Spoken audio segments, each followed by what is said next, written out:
बिस्मिल्लाहिर्रहमानिर्रहीम। अस्सलाम वालेकुम। मेरा नाम है वकास। अगर दोस्तों आज हम 151 PML लॉन्ग कोर्स की जो है ना रिक्वायरमेंट्स देखेंगे। आई होप आपको बहुत ज़्यादा लोगों को इसका पता होगा, लेकिन यहाँ पर मैं कुछ हिडन चीज़ें बताऊँगा जिसका आपको पहले नहीं पता होगा या पढ़ के समझ नहीं आएंगे।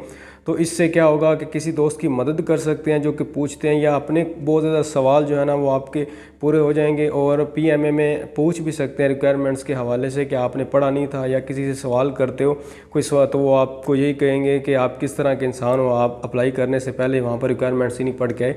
तो कुछ और चीज़ें होती हैं जैसे कि BMI का ही नहीं पता होता, अपना वेट और एज को किस तरह कैलकुलेट करना, सारा कुछ यहाँ पर बताऊँगा। और जिनके नंबर कम होते हैं और मैरिड और अनमैरिड का भी बीच में सिलसिला होता है, तो वो सारा कुछ यहाँ पर क्लियर करते हैं। चलो वाइंड अप करते हैं जल्दी जल्दी। सबसे पहली बात यह है कि जेंडर आपका जो है ना वो मेल होना चाहिए। अगर आप फीमेल हैं तो PMA में अप्लाई नहीं कर सकते। एक ये बात। स्टेटस अनमैरिड, लेकिन यहाँ पर अगर मैरिड है और आपकी 20 साल से ज़्यादा उम्र है, ठीक है, 20+ है और आर्मी में भी सर्व कर रहे हैं, ठीक है, आप आर्मी में भी अगर सर्व कर रहे हैं और 20+ है तो फिर शादीशुदा है, तो फिर आप इसके लिए एलिजिबल है। अनमैरिड होना ज़रूरी है। अगर अनमैरिड नहीं है तो इस क्राइटेरिया को भी फुलफ़िल नहीं करते, 20 से ज़्यादा उम्र है और आर्मी में एज अ सोल्जर भी नहीं है, तो फिर अप्लाई नहीं कर सकते। क्वालिफ़िकेशन क्या होनी चाहिए जी?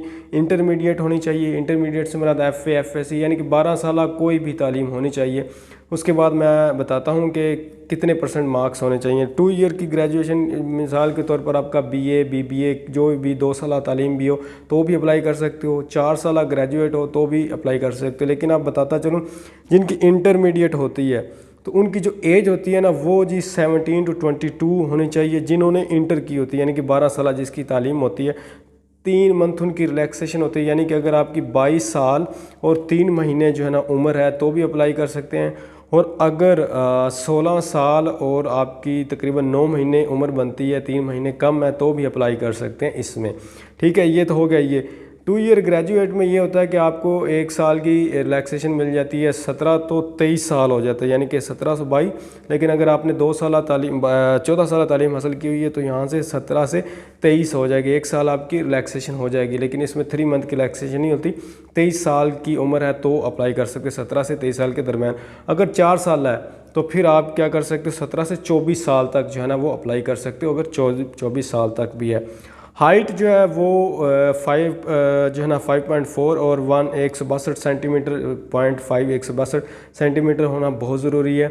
अब इसको किस तरह करते हैं, इसका और आपके वेट का दोनों का कम्बिनेशन होता है। हाइट और वेट का दोनों का कम्बिनेशन होता है कि कितनी हाइट हो तो कितना वेट होना चाहिए, तो वो बॉडी मास इंडेक्स से आप माप सकते हैं। इसका लिंक ये कैलकुलेटर आपको शो हो रहा है स्क्रीन पर, इस वेबसाइट का लिंक भी दे दूंगा। यहाँ पर आपने फीट में सेंटीमीटर में अपनी एज लिखनी है तो आपको बता दिएगा। आर्टिकल पढ़ेंगे तो पता चल जाएगा कि कितना वेट आपका होना चाहिए, आइडियल है या नहीं।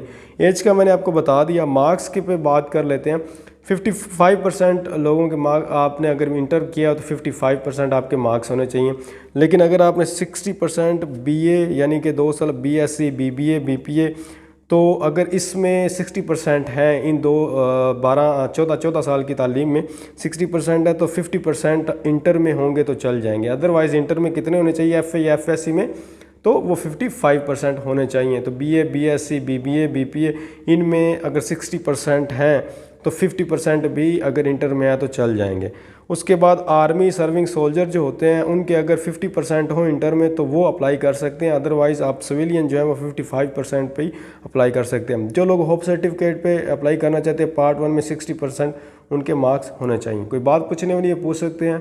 आई होप आपको समझ आ गई होगी। मुझे दीजिए इजाज़त। अल्लाह हाफिज़।